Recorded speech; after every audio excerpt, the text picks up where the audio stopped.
নমস্কার, আপনারা দেখছেন সময় কলকাতা। আমি পৃথা রয়েছি আপনাদের সঙ্গে। এখন চোখ রাখবো বিস্তারিত খবরে। কোচবিহারের রাসমেলা ময়দানে আগামী 9 ডিসেম্বর জনসভা করবেন মুখ্যমন্ত্রী মমতা বন্দ্যোপাধ্যায়। একদিকে এই বিষয়টিকে কেন্দ্র করে সরব কেএলও প্রধান জীবন সিংহ ভিডিও বার্তার মাধ্যমে সরাসরি মুখ্যমন্ত্রীর জনসভা বয়কটের ডাক দেন তিনি।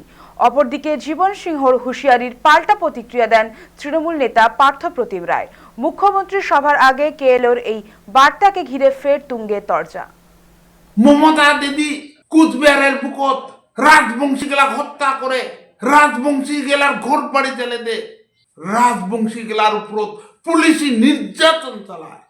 আর সেই মমতা দিদি কুচবিহারের বুকত রাজবংশী বিরোধী জনসভা করবে, আলাদা রাজ্যের বিরোধী জনসভা করবে। আমরা কোচ রাজবংশীর জনগণ কোনোদিনও মানি নিবা পারিম না। বংশী গেলার বিরোধিতা করবে, কুচবিহার রাজ্যের বিরোধিতা করবে, আর রাজবংশীর জাগাত কুচবিহাররা জাগাত জনসভা করবে।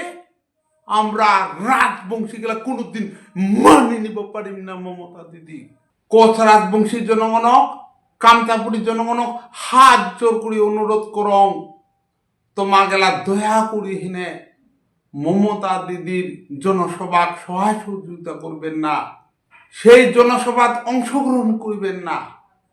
মমতা দিদির সহায় সহযোগিতা করা, মমতা দিদির জনসভাত অংশগ্রহণ করা মানে রাজবংশীগুলার বিরোধিতা করা, কুচবিহার রাজ্যের বিরোধিতা করা। বক্তব্য আমি ভিডিও বার্তা দেখলাম। তিনি বলেছেন যে মাননীয় মুখ্যমন্ত্রী মমতা বন্দ্যোপাধ্যায় নাকি রাজবংশী বিরোধী সভা করবেন। জীবন সিংয়ের জ্ঞাতার্থে বলে রাখি যে মমতা বন্দ্যোপাধ্যায় এমন একজন মুখ্যমন্ত্রী যিনি প্রথম রাজবংশী মানুষদের স্বার্থে বহুবিধ কর্মসূচি রূপায়িত করেছেন। রাজবংশী ভাষা, কামতাপুরী ভাষাকে স্বীকৃতি দেওয়া, এই সারেন্ডার্ড কেএলওদেরকে হোমগার্ডের চাকরিতে নিয়োগ, রাজবংশী কামতাপুরী ভাষা একাডেমি গঠন, রাজবংশী সমাজের পুরোধা ব্যক্তিত্ব মনীষী পঞ্চানন বর্মার নামে বিশ্ববিদ্যালয় স্থাপন, তার জন্মদিনের ছুটি ঘোষণা, দিকে দিকে তার মূর্তি স্থাপন, পঞ্চানন বর্মা বিশ্ববিদ্যালয়ের দ্বিতীয় ক্যাম্পাস গঠন থেকে শুরু করে সার্বিকভাবে রাজবংশী সমাজের মানুষের স্বার্থে কর্মসূচি রূপায়িত করেছেন।